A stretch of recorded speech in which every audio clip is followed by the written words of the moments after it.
approach each new assignment, you feel safe, confident. But that illusion of safety may lull you into some very dangerous carelessness.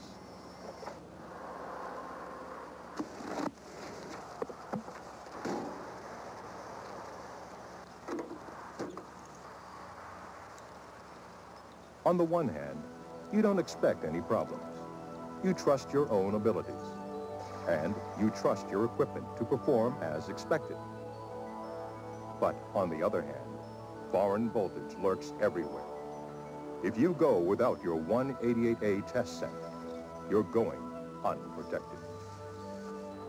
Electrocution doesn't cause minor injuries. It kills. And it only takes one careless contact.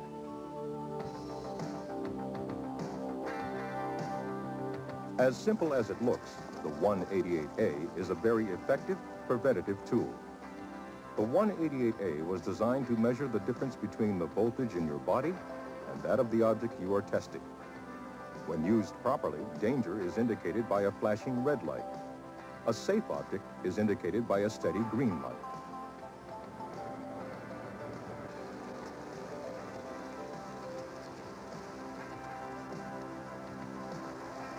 Many times, technicians won't test for foreign voltage.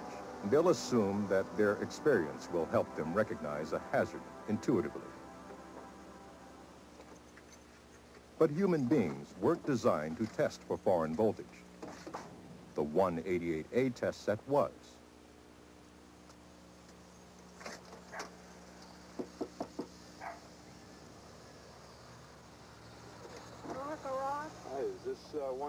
This routine installation at a mobile home doesn't appear dangerous. But faulty wiring can energize the walls of any metal-sided structure. Proper testing with the 188A will ensure your safety, as well as that of the family living in the house.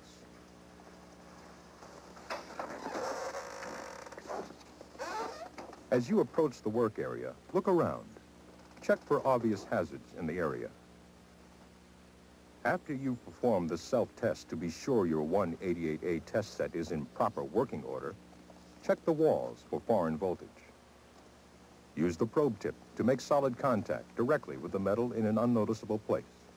If the green light is on, you can begin work safely and confidently.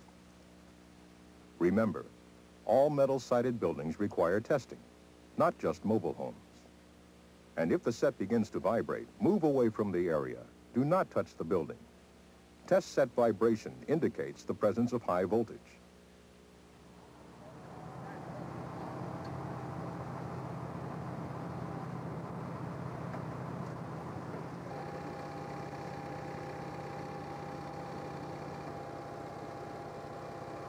Before proceeding on any aerial job, test objects at the base of the pole for foreign voltage.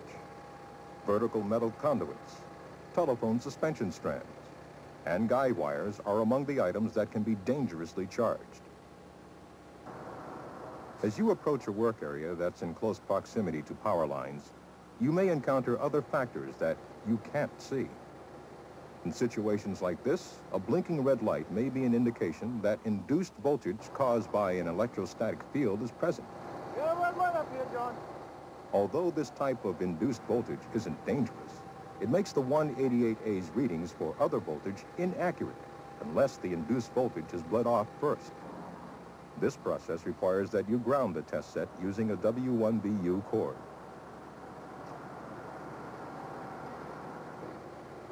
Attach the conductive probe tip cap to the handle and connect the ground wire to the tip. Now, retest.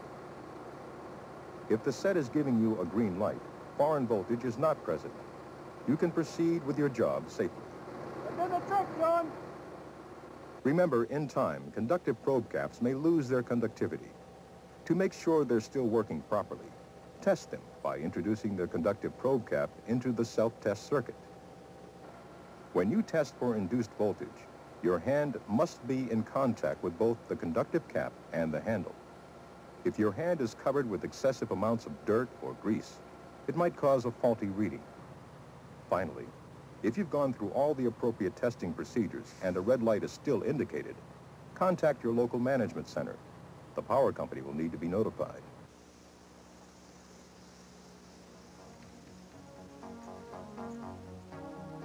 Telephone company facilities may also be placed near power lines underground. Like aerial applications, any number of things can cause the telephone facilities to become energized. Whenever you're working on a buried plant, be sure to use your 188A and test first.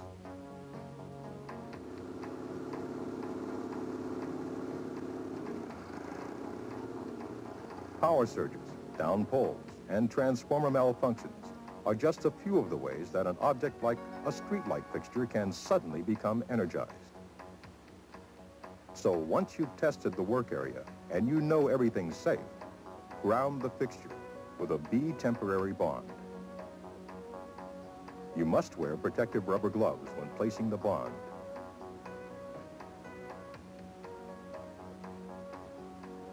Attach the small clip to the suspension strand.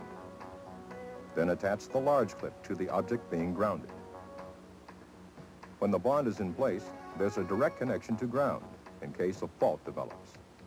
When removing the bond, release the large clip first, then the small clip. Remember, rubber gloves should be thoroughly examined before each use. The B bond should be tested for continuity also. If a current passes through the B bond, the rubber insulation will begin to smoke. The metallic strips within the clamp assembly will not. Should smoke appear, do not make contact with the work area. Secure the area to ensure public safety. Then notify your management center. In general, rubber gloves are not used when testing with the 188A. The exception is when you suspect the presence of voltage in excess of 20,000 volts. Whenever this possibility exists, test first, wearing protective rubber gloves. These gloves will insulate you from accidental shock if any high voltage is present. Once you've determined that the area is clear of excessive voltage, you have to repeat the test, this time with no gloves on. The rubber gloves will protect you from excessive voltage levels, but they may also prohibit the 188A from detecting other foreign voltage in your work area. So, remember, test twice, with and without gloves.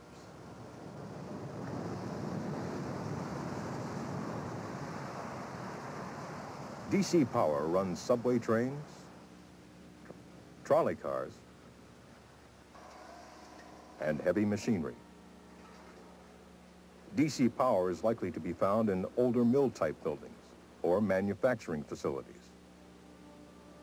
When DC power is in use at a job location, complete the AC power testing as you normally would. But a green light at this point doesn't necessarily mean safety. It merely indicates that no AC power is present. You must also test for DC power. After checking the continuity of the B bond, connect the B bond large end clip to a known earth ground. In this case, the main entrance conduit. Connect the small clip to the 188A ground contact. Press and hold the trigger and test again. Remember, if hazardous levels of DC voltage are indicated, secure the area and report the condition to your customer. Then contact your management center.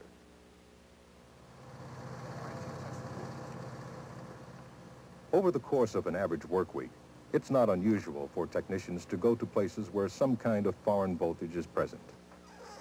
So don't be careless. Make voltage testing a habit.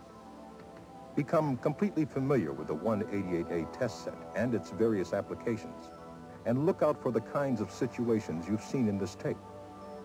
Make sure your 188A is in perfect working order before you perform a test. Remember, it only takes one badly timed mistake to end your career and maybe your life. Use the 188A test set to ensure a safe work environment and to make sure you get home safely at the end of every day.